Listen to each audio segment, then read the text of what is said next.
Assalamualaikum warahmatullahi wabarakatuh.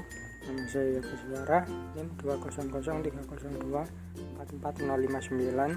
Saya ketua dari kelompok 1. Kemudian ini adalah anggota kelompok 1. Perkenalkan, nama saya Sabina Azhara Harimurti, NIM 20030244033 dari kelas Biologi E 2020. Perkenalkan, nama saya Yolma Zahra Rizka Maulida, NIM 230244034 dari kelas Biologi E 2020. Nama saya Almas Rusfi Sagita Ramadan, NIM 20030244035 dari kelas Biologi E 2020. Pengenalan alat. Spektrofotometer adalah alat yang terdiri dari spektrometer dan fotometer. Spektrometer adalah alat yang menghasilkan sinar dari spektrum dengan panjang gelombang tertentu, dan fotometer adalah alat pengukur intensitas cahaya yang ditransmisikan atau diabsorpsi. Jadi, spektrofotometer adalah sebuah alat yang digunakan untuk menganalisa suatu senyawa baik dari segi kualitatif dan kuantitatif dengan cara mengukur absorban suatu cuplikan sebagai fungsi dari konsentrasi.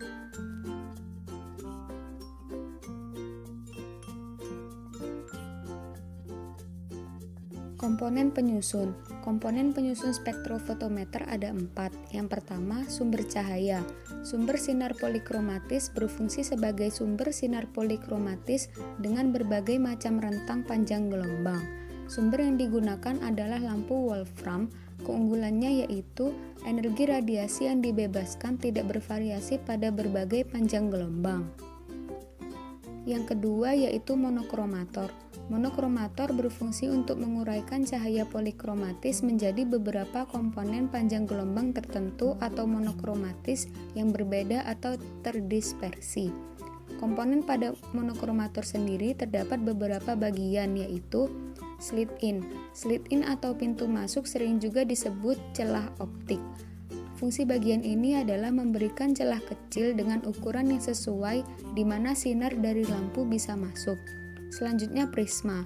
Prisma merupakan bagian yang berfungsi untuk mendispersikan radiasi elektromagnetik dengan jangkauan yang luas supaya didapatkan resolusi yang baik dari radiasi polikromatis.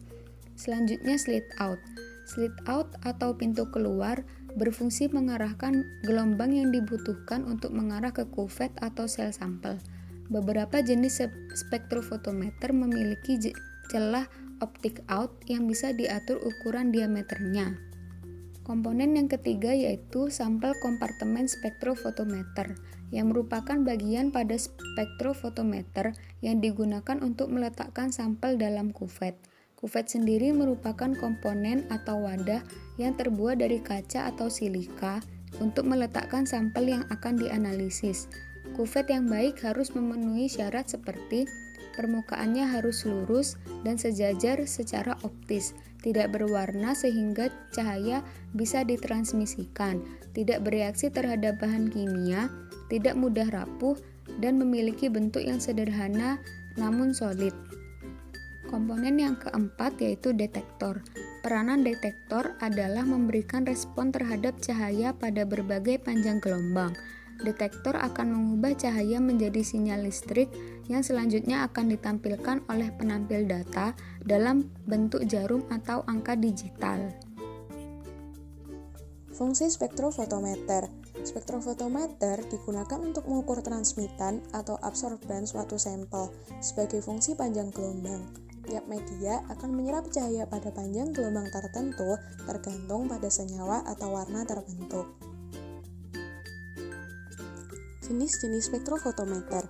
Berdasarkan sumber cahayanya, spektrofotometer dibagi menjadi 4 jenis. Yang pertama, terdapat visible spektrofotometer atau spektrofotometer vis. Spektrofotometer jenis ini menggunakan sumber cahaya atau energi yang tampak atau terlihat. Jenis cahaya visible termasuk spektrum elektromagnetik yang bisa ditangkap oleh mata manusia. Kisaran panjang gelombangnya berada di antara 380 hingga 750 nanometer. Yang kedua, terdapat ultraviolet spektrofotometer atau spektrofotometer UV. Jenis ini menggunakan sumber cahaya ultraviolet dengan kisaran panjang gelombang antara 190 hingga 380 nanometer. Lampu yang digunakan pada spektrofotometer jenis ini adalah deuterium lamp. Sinar ultraviolet tidak bisa terdeteksi oleh mata manusia. Senyawa yang dapat menyerap sinar ini pada umumnya tidak boleh bening atau transparan. Jenis-jenis spektrofotometer berdasarkan sumber cahayanya yang ketiga, yaitu spektrofotometer UV vis, yang merupakan gabungan jenis spektrofotometer vis atau visible dan spektrofotometer UV atau ultraviolet, yang artinya terdapat dua jenis sumber cahaya yang berbeda. Pada instrumen yang sudah lebih canggih, sumber cahaya tidak lagi menggunakan dua sumber cahaya yang berbeda, namun menggunakan satu sumber cahaya dengan jangkauan panjang gelombang yang lebar. Yang terakhir, yaitu yang keempat, infrared spektrofotometer atau spektrofotometer IR. Spektrofotometer jenis ini didasarkan pada penyerapan panjang gelombang inframerah. Hasil analisa yang didapat biasanya berupa sinyal kromatogram hubungan intensitas inframerah terhadap panjang gelombang. Proses identifikasi dilakukan dengan cara membandingkan antara sinyal sampel dengan sinyal standar. Selain jenis-jenis spektrofotometer berdasarkan sumber cahayanya, terdapat pula berdasarkan segi perlakuan sumber cahaya dan jumlah detektor yang digunakan. Spektrofotometer jenis ini dibagi menjadi 3 jenis, yaitu yang pertama, single beam spektrofotometer. Jenis ini hanya menggunakan satu sumber cahaya. Bentuk penjabaran yang sederhana mengenai mekanisme spektrofotometer jenis ini ialah cahaya dilewatkan pada kuvet sel sampel, kemudian hasil pembacaan dibaca oleh satu detektor. Yang kedua, terdapat double beam spektrofotometer. Jenis ini terdapat dua buah kuvet yang akan dilewati oleh sumber cahaya sebelum ditangkap oleh sebuah detektor. Yang ketiga, dual beam spektrofotometer. Jenis ini terdapat sumber cahaya dan terdapat dua detektor yang akan menangkap cahaya dari kuvet yang berbeda. Yang selanjutnya adalah prinsip kerja. Cahaya yang berasal dari lampu diteruskan melalui lensa menuju ke monokromator. Kemudian cahaya akan diubah yang awalnya polikromatis menjadi cahaya monokromatis atau tunggal. Berkas cahaya dilewatkan pada sampel yang mengandung zat dengan konsentrasi tertentu. Cahaya yang terbentuk ada yang diserap atau diabsorpsi dan ada pula yang dilewatkan. Cahaya yang dilewatkan kemudian diterima oleh detektor. Cahaya yang diterima dihitung untuk mengetahui cahaya yang diserap sampel. Cahaya yang diserap sebanding dengan konsentrasi zat yang terkandung dalam sampel, sehingga akan diketahui konsentrasi zat dalam sampel secara kuantitatif. Kemudian ada langkah kerja. Yang pertama, tentukan sampel apa yang akan dianalisa. Yang kedua, tentukan senyawa apa yang akan dinilai dari sampel tersebut. Yang ketiga, akan lebih baik jika Anda mencari referensi terlebih dahulu mengenai senyawa yang akan Anda analisa dan hubungannya dengan penggunaan spektrofotometer. Yang keempat, siapkan sampel dan instrumen lainnya untuk melakukan analisa dengan spektrofotometer. Yang kelima, nyalakan spektrofotometer dan mulai bekerja sesuai prosedur jenis spektrofotometer. Yang keenam, setelah selesai dan mendapatkan hasil yang benar, catat untuk mempermudah proses membandingkan. Yang ketujuh, bersihkan spektrofotometer jika sudah selesai digunakan. Ingatlah untuk selalu mengeluarkan kuvet sampel dari kompartemen. Yang kedelapan, matikan dan cabut daya spektrofotometer jika tidak digunakan dalam waktu yang cukup lama. Berikutnya, perawatan. Terdapat beberapa cara untuk merawat alat spektrofotometer. Yang pertama, sebelum digunakan, biarkan mesin warming up selama 15-20 menit. Yang kedua, spektrofotometer sebisa mungkin tidak terpapar cahaya matahari langsung, karena dapat mengganggu pengukuran. Yang ketiga, simpan spektrofotometer di dalam ruangan yang suhunya stabil dan diletakkan di atas meja yang permanen. Yang keempat, pastikan kompartemen sampel bersih dari bekas sampel. Yang kelima, saat memasukkan kuvet, pastikan kuvet dalam keadaan kering.